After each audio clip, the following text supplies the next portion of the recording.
we want to, we can do everything. Yes. Welcome to the first episode of Business Hot Seat.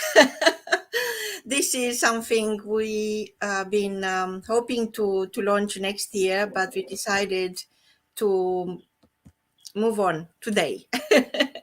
Today we are having an amazing guest, and again, welcome to the Business Hot Seat. Please remember to like and share and subscribe so you could know when it's happening in the future. Every single Tuesday, 11 a.m., we are going to be here, and somebody is going to have the courage to sit on the Business Hot Seat. Today, we have somebody I have so much respect for, somebody who has been putting pen to paper, and he launched his book recently. His book is title is Trapped in a Dream, and now he's living the dream. Frank, welcome to the Business Hot Seat. Thank you for having me. It's great to be here and to be the number one, the first one. It's You amazing. are number one. You are right. You are number one. So Frank, you've been reading from your book at Rich Human Magazine before you launched the book. We had the book baby shower. Actually, you had two book baby showers for your book. We've been launching your book last month, and now the book is in your hand. It's in readers' hands. Tell us what changed, because for me as an author, it was life before book and life after book. The acronym for that is LAB, life after book. And since then, 10 years ago, I've been experimenting every single day. Never like before. Nothing was like before. So how is life after book for you?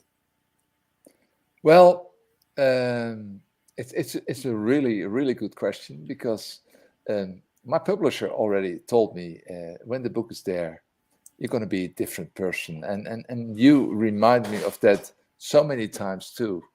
And for me, it feels like that already. But I'm, I'm, I told you before, um, I'm a little bit scared to let my baby into the world. It's like a parent that you see your children grow up and then you have to let them go.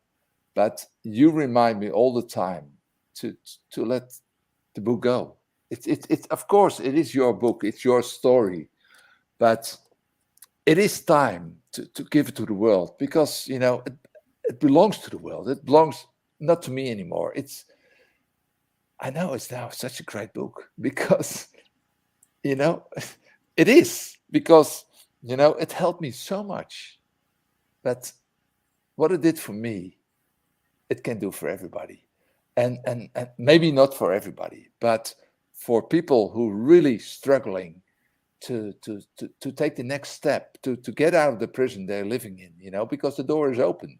And for a long time, I thought that my door was closed, and even so long that my door really closed. But I found a way out, and it is your moral obligation to share with the world because so many people are now thinking, what's the next step? How do I get out of the prison?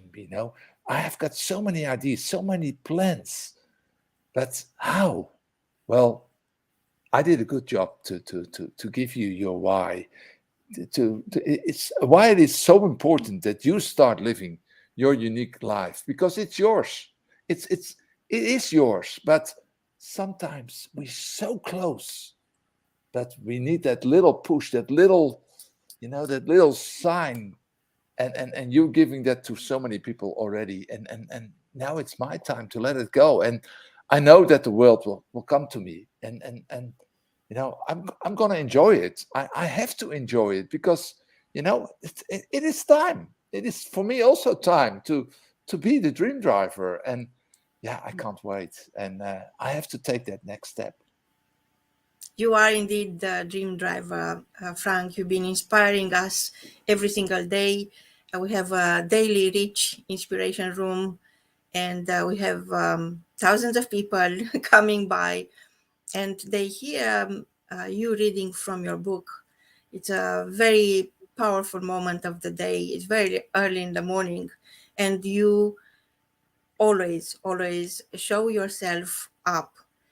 And in showing yourself, I think you give others the chance to show up for themselves too, to inspire them. I've always thought in the last 10 years, I've been reflecting on this a lot. Is it worth writing a book? Because I shared my story and that changed my story. In the future, I had thousands of people connecting with me all over the world. And it's such a big responsibility to show up. And I think there is this social conditioning behind the showing up concept. It's almost we are conditioned to think that when you show up, you show off. But in reality, when you are showing up, you are showing up for others. When you stand into your own light, you are actually bring that light into somebody else's dark hour. How is that experience for you? Did sharing your story change your story? Oh yeah, yeah, so true. It's before the pandemic started. I thought I was ready. I did all the training with Andy Harrington in London, with Les Brown also in London with the world class speakers, and I thought, I was ready. But guess what? Then the pandemic hit, and Clubhouse was there, and I was lucky that I straight away, as we all know, I went into the room of Pete Cohen, and that was no coincidence. It had to be, and there also I found you, and it changed my story again because I thought that I really was ready. It was all in the book, but because of the 1.5 years Clubhouse, I learned to explain now also why I wrote this book. Why for me it was healing, but now the book is not about me. I had to learn that the book is not about me. It's now somebody else's guide to the best chapters of their lives. And I can tell everybody, your best chapters are still to come. And you always say that to me, you living also now the best chapters of your life because you're doing really what you love. And that's what the book is all about, to find your purpose, live it with passion, and help and be happy, because when you're happy, everybody around you will be happy too. And that's the most important thing for me. It's not about money, it's not about famous. It's about your moral obligation. When you find your why, share it, because so many people will never find their why, and they need sometimes that little person. You never know where it comes from, never. And in Clubhouse, I found I changed completely my story. I always started with, I was put innocent in jail. Guess what? I was not innocent. Nobody is innocent. We are guilty of the life we live till now. We're all guilty. And sometimes life will give you the bill. And when life gives you the bill, are you ready to pay? I was not ready to pay a long time ago, and I lost it all. But guess what? I was lucky to find it back. And then you have to give it to somebody else, because you're so lucky when you find your why in life. So share it, and somebody else can go to their best chapters of their lives. And that's so much fun. And it gives me so much passion. And yeah, I love it. Wow. Well, Frank, you said a couple of very important things. I think that are crucial for our viewers to understand that yes, your life is this karmic coin. On one side is your past, and on the other side is the solution to your past, how you survived your past, and how you right now you don't have time to revisit your past. You put it in the book. the book, as much as it is your book, belongs to the world, and sharing your story changed your story and the future of your readers, the future of the people connecting with you and being inspired by you. To me, is always a question of people spending too much time trying to figure out why, because that keeps them hostage, keeps their dream hostage into the past. So for me, it's been very much a question of why not. I would love to invite everyone who is listening or viewing this broadcast to connect and join the conversation. We are inside the Rich Human Society, the first private community of conscious influencers. And I hope the link is going to show on the screen so you could be next on the hot seat. So coming back to my question, Frank, how was that transition of yours from why, because you've been wrongfully accused, you've been a victim of the justice system, you recover from that and you left it behind to discover who you are destined to be. And how is that transition from why?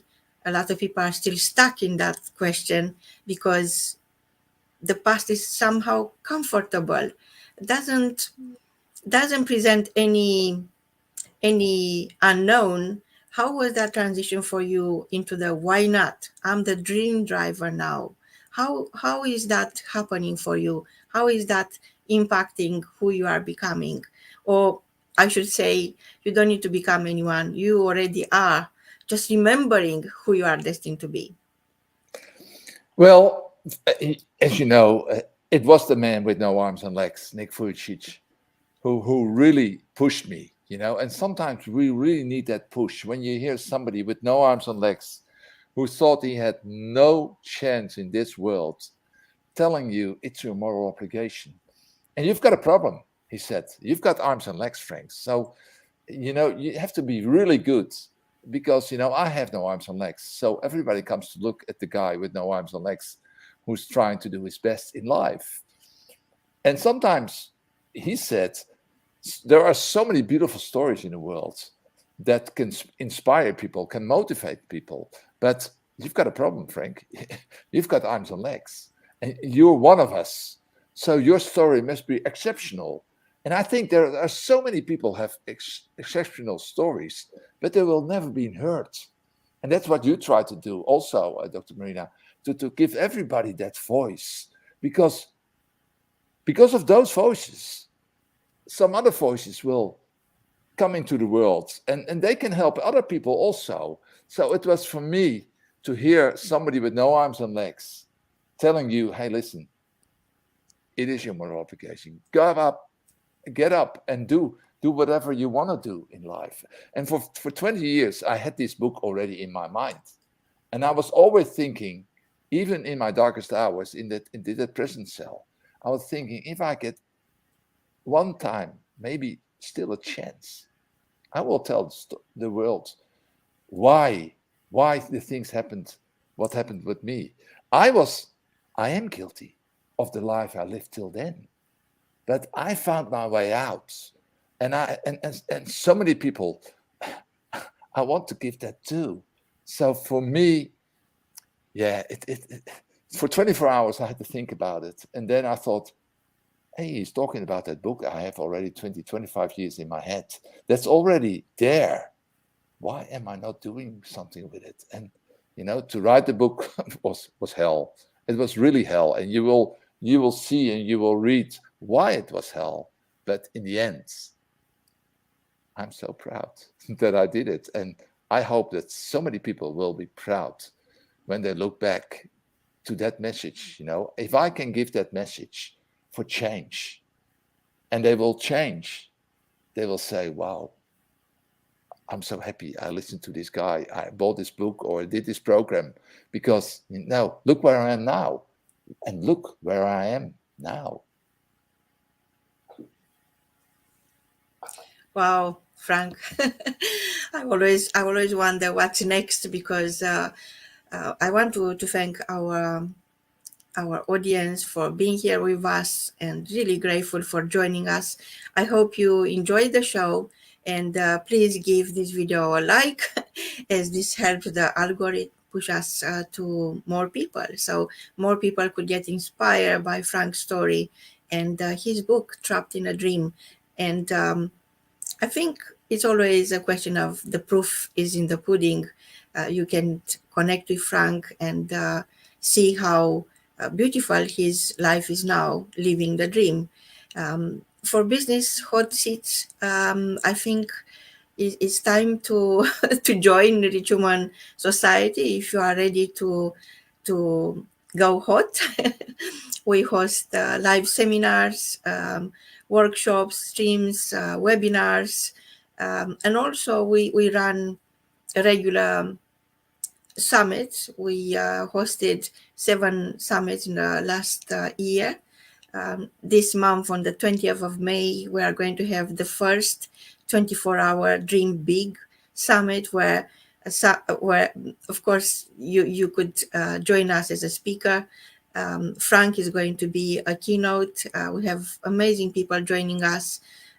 Michael Rosier, the Master of Law of Attraction, Pete Cohen, who is the scientist, the future self-scientist, and many, many other extraordinary, remarkable people. And we are launching our first book of by Rich Human Society, first book of a book series called Rich Daily Inspiration Be You with Marina and Gail.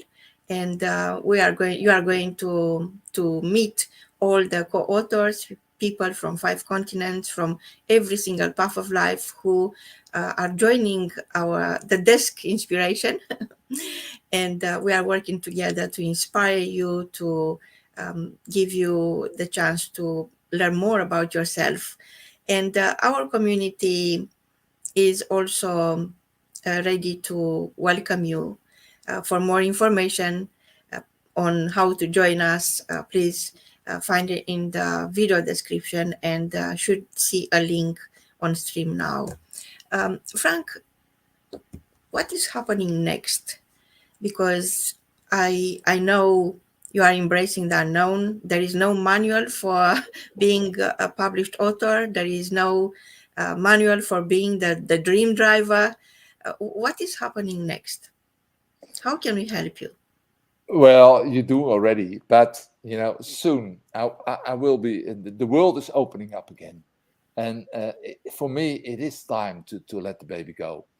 And he's big enough to stand on his own feet and will do the job. So I'm not afraid anymore.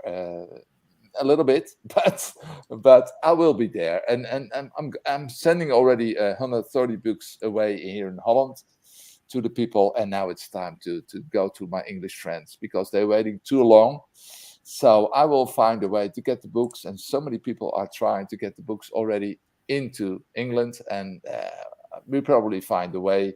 And I hope there is a big event. We can organize also an event in London to see all my beautiful friends I made in London, because I love coming to London. And London was always 4 or 5 times a year I had to come, but for the last 2 years I didn't come. But now it's come, and I come for a big reason, to bring the baby and to let the baby go into London, because he belongs there too. And then we go on to a book tour, and you showed me that the book tour is something amazing. You can see the world in different place. So I've got a laugh all over my face because I can't wait to go into next and sending the book away, and we will find a way to get it in many hands, because I think it belongs there, not here here. There are 2,000 books standing next to me. 2,000. So that's only the start. But there are more over 2,000 people waiting for your book to be delivered. So I think I'm really excited that to see somebody who, just like me, doesn't ask themselves how. It's all about trading the how for the wow. And Frank, we both know that unless a dream is scary, it's not worth dreaming. So thank you so much, Frank, for being the first business hot seat. Really grateful for your courage, for inspiring us, and for showing us the way into dreaming and dreaming big. Until next time, from both of us and everybody at Rich Human Society, goodbye. Thank you.